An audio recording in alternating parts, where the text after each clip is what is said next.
지난 1182화에 이어 이번 1183화에서도 부록의 과거 예상이 시작됩니다. 과거의 시간 속에서 작고 개냥픈 꼬마였던 군코는 어느덧 시간의 흐름을 따라 어엿하고 아름다운 수녀로 자라나 있었습니다. 부록의 헌신적인 가르침 아래 그녀의 검술 실력 역시 하루가 다르게 일치월장하며 눈부신 성장을 이뤄내고 있었죠. 그러던 어느 날 부록은 군코를 바라보며 자신이 과거 그 화려한 왕국에 어떻게 처음 발을 들이게 되었는지 그 숨겨진 기원을 담담히 털어놓기 시작합니다. 군코의 눈동자가 호기심으로 빛나는 순간 부록의 기억은 거슬러 올라가며 또 다른 과거 예상의 문을 열립니다. 그 시절 부록은 거대한 쓰레기장에서 하루하루를 간신히 버텨내는 비참한 아이였습니다. 그는 매일같이 화려한 귀족의 저택 창문가를 서성였습니다. 높은 담벼락 너머로 흘러나오는 귀족의 자식들이 우아하게 배우고 있는 음악 소리를 들으며 부록은 그저 부러움 가득한 시선으로 중얼거릴 뿐이었습니다. 귀족들은 역시 다르네. 정말 아름다운 소리야. 그러나 부록의 동경은 오래가지 못했습니다. 저택에 사나운 고용인들이 문을 박차고 나와 부록을 거치게 밀치며 사정없이 소리치죠. 이 더러운 녀석이 어디를 감히 들여다보는 거냐. 당장 여기서 꺼지지 못해. 매정한 호통을 뒤로한 채 장면은 다시 퀴퀴한 냄새로 가득한 쓰레기장으로 전환됩니다. 차가운 현실에 상처받는 부록은 버려진 쓰레기 더미 속에서 손수 만든 조잡한 바이올린을 턱에 켰습니다. 그리고 자신이 이토록 비참하고 가난한 것은 전부 나라를 다스리는 왕의 탓이라며 세상을 원망하는 뼈아픈 노래를 읊조리듯 부르기 시작했습니다. 바로 그 순간 한 남자가 부록의 앞에 모습을 드러냈습니다. 그는 당시 에스페리아 왕국의 왕세자였던 루벤이었죠. 루벤은 소년의 노래를 가만히 듣다가 나지막이 한마디를 건넵니다. 지독한 가사로군. 그 바이올린 이놈이 직접 만든 거냐? 부록은 당차게 자신의 손때가 묻은 악기를 들어 보이며 답했습니다.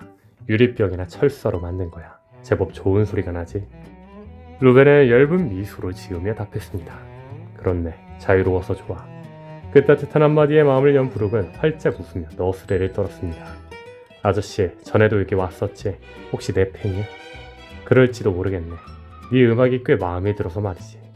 출신과 신분을 초월한 이 기묘한 대화를 시작으로 부록과 루벤은 서로 통하는 아픔과 즐거움을 나누며 극척박한 쓰레기장에서 소중한 친구가 되기로 맹세합니다. 친구라는 단어가 주저치자마자 부록은 신이 나서 외칩니다.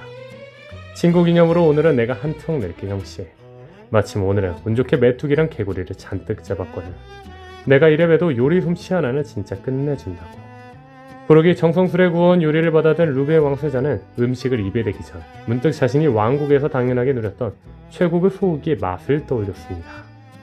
화려한 왕국과 대비되는 눈앞의 비참한 현실에 루벤은 씁쓸한 안타까움을 삼키며 홀로 속으로 읊조렸습니다. 이 비참한 곳도 결국 내가 다스려야 할 에스페리아이거늘. 순간 눈시울이 붉어지며 슬픈 기색을 보이는 루벤을 보며 눈치 없는 부록은 밝은 목소리로 묻습니다. 왜 그래 형씨?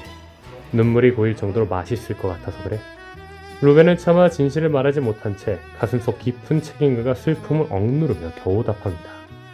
조금 지쳤나 보네. 대접해줘서 고맙다 부록. 그렇게 시간을 흘러갔고 두 사람은 세상 가장 낮은 곳에서 서로에게 유일한 안식처가 되어주며 그 누구보다 끈끈한 친한 친구로 거듭나 아름다운 추억들을 차곡차곡 쌓아나갔습니다. 그러던 어느 날 정적을 깨고 에스페리아 왕국의 항구에 해군 무리가 들이닥칩니다. 그리고 무슨 영문인지 해군들은 어린 부록을 붙잡아 무자비하게 고문합니다. 모진 고통을 당하면서도 부록은 품에 안은 조잡한 악기를 필사적으로 감싸지며 울부짖었습니다. 이건 내 가장 소중한 보물이야. 형씨가 나한테 준 바이올린이라고. 그때 해군 장교는 부하들에게 명령합니다. 이 꼬맹이는 정말로 아무것도 모르는 모양이군. 슬슬 끝장을 내버릴까? 의식에 흐려져 가던 부록은 누금의 그림자를 느끼며 홀로 생각합니다. 순식간일 거야. 노래를 하고 있으니 죽는 것 따윈 조금도 무섭지 않아. 그리고 부록은 마침내 힘을 쥐어짜내 비장하면서도 구슬픈 목소리로 노래를 부르기 시작합니다. 모두 죽으면 뼈만 남지. 바로 그 절체불명의 순간 누군가 소리칩니다. 부록. 그곳에 나타난 이는 다름 아닌 루벤이었죠. 그의 등장에 현장에 있던 해군들은 사색이 되어 경악 섞인 비명을 질렀습니다. 루벤 왕장님. 언제나 동네 아저씨 같았던 형씨가 이 나라의 고귀한 왕지였다는 충격적인 사실에 부록은 커다란 충격을 받습니다. 해군들의 시선을 뒤로한 채 루벤을 짓밟혀 있는 부록에게 황급히 달려가 피 끓는 목소리로 말합니다. 무사해서 정말 다행이다 부록. 미안하다. 정말 미안해. 나 때문에 이런 끔찍한 일에 휘말리게 해서. 그때 루벤의 수하들이 소리칩니다. 보고드립니다.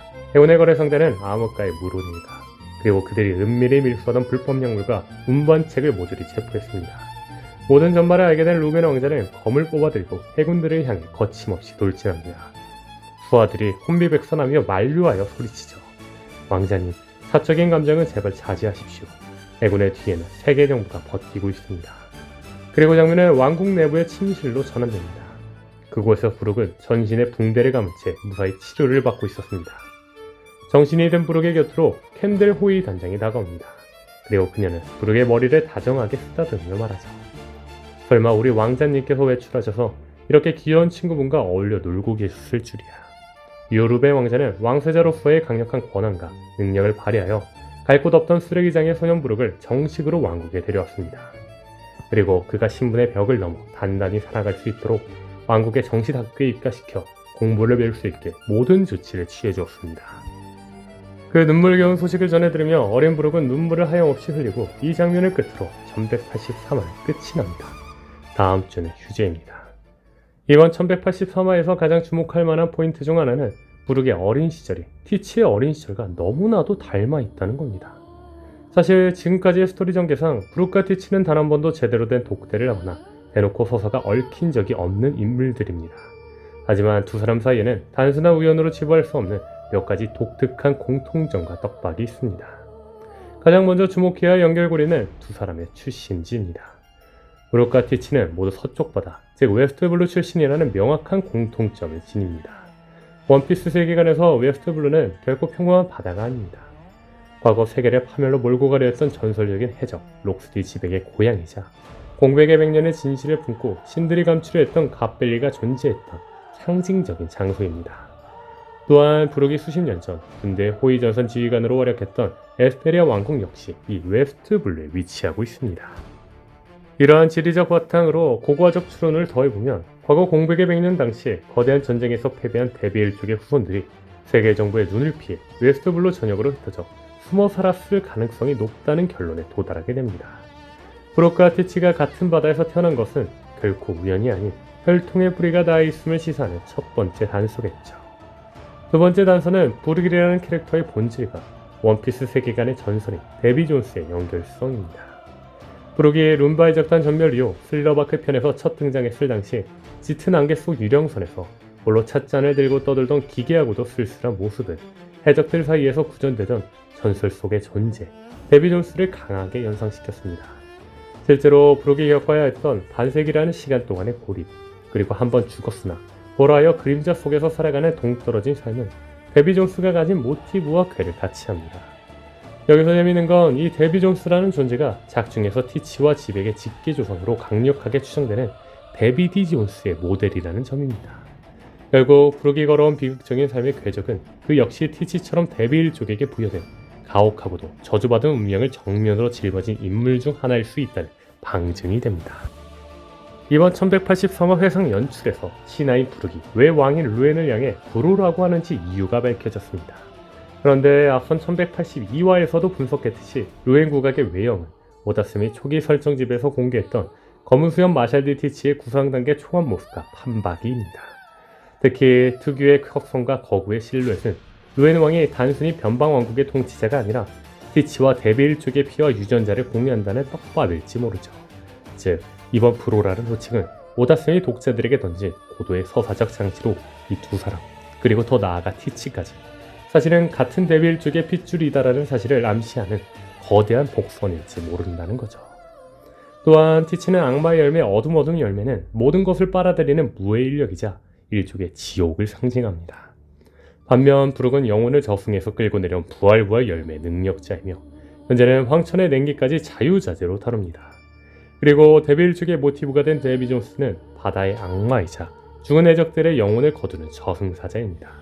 즉 영혼과 황천을 다루는 부룩의 능력과 모든 빛을 지우고 어둠의 구렁텅이로 밀어넣는 티치의 능력은 모두 데비 존스라는 하나의 뿌리에서 파생되었을 수 있다는 거죠.